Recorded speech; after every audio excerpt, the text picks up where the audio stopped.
उठो मुअर्रख लिखते जाओ, मैं सुनाता हूँ। लिखो कि जब तक हम अमेरिका के गुलाम रहे, इमरान खान पर एतमाद था। जब उसने कहा कि अमेरिका के गुलाम नहीं हैं, तो अदम एतमाद हो गया। लिखो कि उसके कुछ साथी भी उसे सिर्फ पैसों के लिए छोड़ गए, हालांकि उसने तो पूरी दुनिया में इस्लाम और पाकिस्तान का नाम ऊंचा किया था। लिखो कि उसके लोटे साथियों से जब पूछा गया कि कप्तान का साथ छोड़ने पर क्या दोबारा आपको अवाम वोट देगी, तो उन्होंने कहा कि ये अवाम तो 2-3 दिन में सब कुछ भूल जाती है।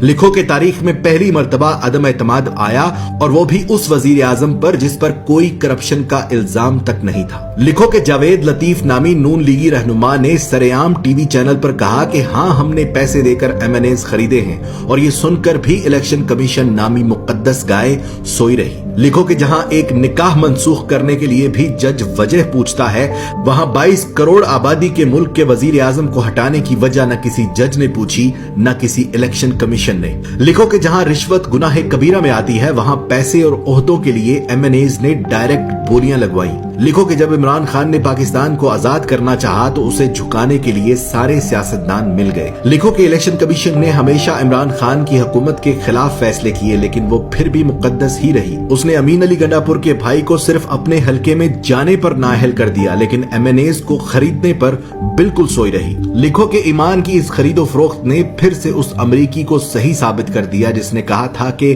पाकिस्तानी पैसे के लिए अपनी मां तक बेच देते हैं। लिखो कि जब बगैर किसी कसूर के असेंबली में तमाशा लगाया गया, तो अज खुद नोटिस लेने वाले भी तमाशाई बने। लिखो कि पेट से सोचने वालों ने अमेरिका और मगरबी ममालिक के गुलाम सियासतदानों का साथ दिया। लिखो कि वो मर्दे मुजाहिद ये जानते हुए भी हक पर खड़ा रहा कि पैसे में बड़ी ताकत होती है। लिखो कि इस्लाम का नाम लेकर सियासत करने वालों ने उस शख्स की मुखालफत की जिसने सारी दुनिया में अपने नबी पाक सल्लल्लाहु अलैहि वसल्लम और इस्लाम पर लगे इल्जामात को गलत साबित किया। लिखो कि हम जहालत के उस समुद्र में रहते हैं कि जहां से हमें कोई नहीं निकाल सकता। लिखो कि महंगी गैरत कबूल नहीं थी, इसलिए सस्ती बेगैरती का इंतखाब हुआ। लिखो कि पाकिस्तान में ऐसा वक्त भी आया कि अगर ये कौम चाहती तो अपने लीडर का साथ देकर उसे गुलामी से निकाल सकती थी, मगर झूठे और मक्कार दज्जाली सियासतदानों ने उनकी आंखों पर जहालत की ऐसी पट्टी बांधी कि पेट की दलदल में औंधे मुंह गिर पड़े। गुलाम थे, गुलाम रह गए।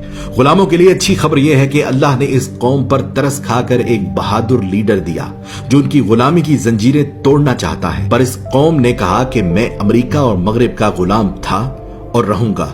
मैं गुलाम इब्ने गुलाम इब्ने गुलाम इब्ने गुलाम। वक्त ने साबित किया कि बर्रे सगीर की ये मिट्टी बड़ी बेवफा है। ये अपने जगाने वालों को खुद मार देती है। जैसे बंगालियों ने मार दिया मुजीबुर रहमान को, पाकिस्तानियों ने मार दिया लियाकत अली को, और गांधी को मार दिया हिंदुओं ने। इसी तरह इमरान खान जो पाकिस्तान को पांव पर खड़ा करना चाहता है, इंसाफ का निजाम कायम करना चाहता है, गरीब और अमीर को एक जैसी जिंदगी देना चाहता है, उसकी जिंदगी में भी कुछ ऐसा ही मोड़ है। देखना सिर्फ ये है कि क्या हमने तारीख से कुछ सीखा, क्या हमने अल्लाह पर भरोसा करना शुरू किया, या आज भी हमारा भरोसा अमेरिका और यूरोप पर है। मेरी दुआ उसके लिए जो हक पर है, मेरी दुआ उसके लिए जो पाकिस्तान का सोचता है, मेरी दुआ सिर्फ उसके लिए जिसका ईमान सिर्फ और सिर्फ अल्लाह पर है। पाकिस्तान